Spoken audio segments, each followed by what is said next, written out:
Well, Minister, this question is twofold really. One is the overall shortage in spaces for special needs education and particularly autism for children in the Skerries, North Dublin area. But particularly what residents are concerned about is to know where is the new premises for St Michael's House at. This is an issue which has been long promised and which has been actually kicked to touch between the Council and your department, and it really just isn't good enough.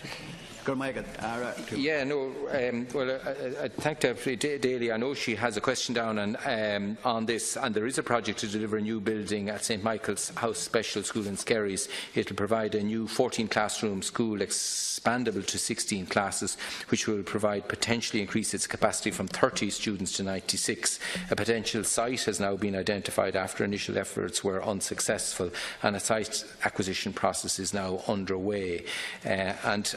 We are intending to establish this coming September, 17 new special classes in County Dublin. Now, I don't have the details of where they are, but I understand some of them are in the area where the Deputy is concerned about. So the NCSE is working with communities to try and expand them. But just to give you a measure of the progress, those special classes, there were 66 of them in 2011. There's now 178, and we're adding another 17 to that 178. We are making very significant progress in expanding provision in this area. But if the Deputy I think there has been a meeting with parents organised to discuss the needs and make sure that our plans are taking those into account. See, I suppose, and I do know your colleague James Riley has raised this issue in the Shannon, and I won't repeat the points made about the overall shortage in places. I mean, residents there who, as you correctly say, have organised into a group have identified there are at least 12 children in need of places from Skerries alone at national school level, and only maybe 6 of them will have places, with September almost on the horizon. So it's a particular concern. But my main concern today, to be honest, Minister, is the report you've given me about St Michael's House is a report that has been given on numerous occasions beforehand, and I'm not blaming you for that, but the reality is that the site acquisition process has long been completed, in the sense that Fingal have said that they have taken this process for as far as they can go with it. They have the site, they've completed all of the negotiations, and that where this issue is blocked, and it is blocked, is with your department, with the technical assessors, and that's a report we've been getting now for over a year. The children in that school are in school in an old farmhouse. They've been in it for over 15 years, in a farmhouse. It wouldn't even pass modern health and safety standards. So they really need to know is, what are the issues that are causing problems for the technical assessors, and when is that assessment likely to be concluded? Because the Council tell us that that's the only thing that's standing in the way of this school finally being delivered.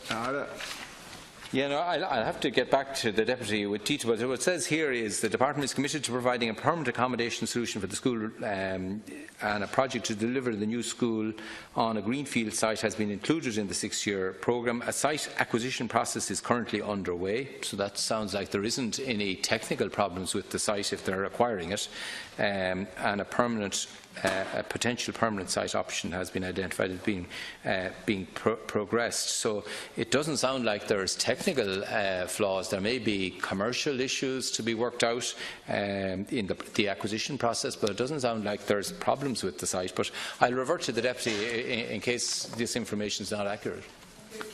Can I say, the technical issues have been highlighted in a response from your department to me previously, and I think to some of the other deputies in the areas. Subsequent to that, I certainly got back onto Fingal County Council and thought the blame was on their door, because that's the way it led me to believe the technical problems in the acquisition, which will be mainly theirs, were theirs. I got communication from them yesterday to assure me that they have taken this process as far as they can go. They've done everything. The acquisition, the site, the dealings with the landowner have all been completed, and that it's with the technical assessors in your department. So I'd be really grateful if you could come back. I know some of your own party colleagues and probably all of the deputies in the area have been in touch on this, and collectively we really want this delivered ASAP. The site's been pinpointed for a very, very long time now. So if you could, what would be shameful is they've been kicked between the council and the department and getting nowhere. So we'd be very grateful if you could revert as soon as you possibly could. It says here negotiations with the relevant landowner are currently at an advanced stage. When asked, about timing, they say assuming agreement on terms is reached, issues may arise at conveyancing stage, and these would have to be addressed satisfactorily. I mean, that's the normal sort of protection that they would put in. There are some clarifications required on technical issues in relation to the development of the site, and this assessment process is nearing completion. But it doesn't sound like it's holding up the negotiation or the seeking to reach terms. But I will, there is something there, obviously some clarification, but I will get back to the Deputy to see the nature of those. But it is anticipated that the conveyancing process can be advanced by respective solicitors, so there seems to be a considerable level of optimism. Chairman,